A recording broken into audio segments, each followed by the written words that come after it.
के रूप में आम आदमी पार्टी को देख रही है। मैं चारों तरफ अभी लोगों से मिल रहा था, 3 दिन से मैं गुजरात में हूँ। हर जगह मैं सुनता हूँ कि लोग क्या बोल रहे हैं, कैसे मुद्दे उठा रहे हैं। हर जगह लोग कह रहे हैं जी मैं कहीं सुना, पहले दिन ही आके सुना कि जी कंटाल गए हैं। मैं भी गुजराती नहीं जानता हूँ, माफ़ी चाहता हूँ, लेकिन मैंने भी पूछा, अजीत भाई जैसे अपने मित्र थे साथ में, मैंने कहा क्या बोल रहे हैं? बोले कह रहे थक गए हम, आज ही जा चुके हैं इनसे, बीजेपी वालों से।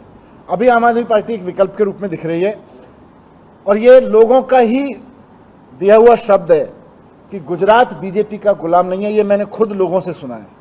ये भारतीय जनता पार्टी ये मानना बंद करे, और अभी तक शासन ऐसी चलाती रही है बीजेपी। राजकोट में आप सबने, मीडिया के लोगों ने इतना शोर मचाया, उस पर इतना आप लोगों ने उठाया, गुजरात की जनता ने उठाया, लेकिन क्या हुआ? 27 लोग मारे गए राजकोट के। इसी राजकोट तो छोटा सा शहर है, राजकोट के 27 परिवारों ने अपने लोग खो दिए, उसमें से 9 बच्चे थे। और कौन नहीं जानता है कि इस सारे कांड में भारतीय जनता पार्टी के नेता शामिल थे?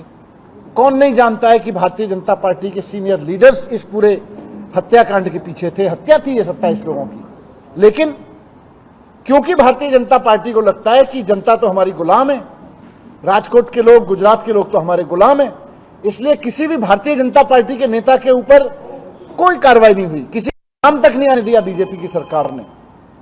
एक अफसर को फंसाया, वो भी अब आप जानते हैं, मैंने मीडिया रिपोर्ट्स में देखा, क्रिमिनल केस में नहीं, इनकम टैक्स के केस में फंसाया कि उसके पास असेट्स ज्यादा थे।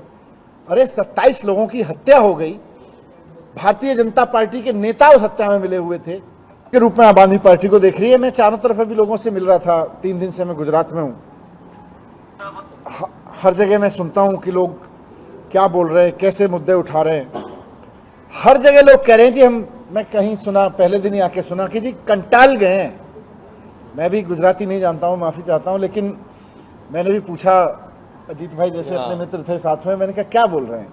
बोले कह रहे थक गए हम, आज ही जा चुके हैं इनसे, बीजेपी वालों से। अभी आम आदमी पार्टी एक विकल्प के रूप में दिख रही है और ये लोगों का ही दिया हुआ शब्द है कि गुजरात बीजेपी का गुलाम नहीं है। ये मैंने खुद लोगों से सुना है।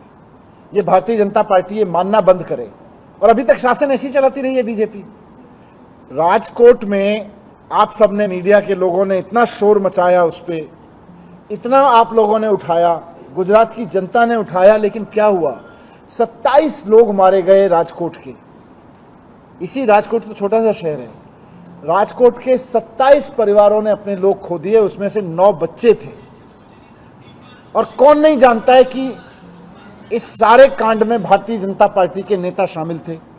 कौन नहीं जानता है कि भारतीय जनता पार्टी के सीनियर लीडर्स इस पूरे हत्याकांड के पीछे थे? हत्या थी ये 27 लोगों की, लेकिन क्योंकि भारतीय जनता पार्टी को लगता है कि जनता तो हमारी गुलाम है, राजकोट के लोग, गुजरात के लोग तो हमारे गुलाम है, इसलिए किसी भी भारतीय जनता पार्टी के नेता के ऊपर कोई कार्रवाई नहीं हुई, किसी नाम तक नहीं आने दिया बीजेपी की सरकार ने।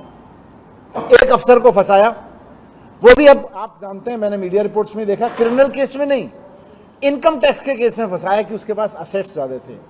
अरे 27 लोगों की हत्या हो गई, भारतीय जनता पार्टी के नेता उस हत्या में मिले हुए थे।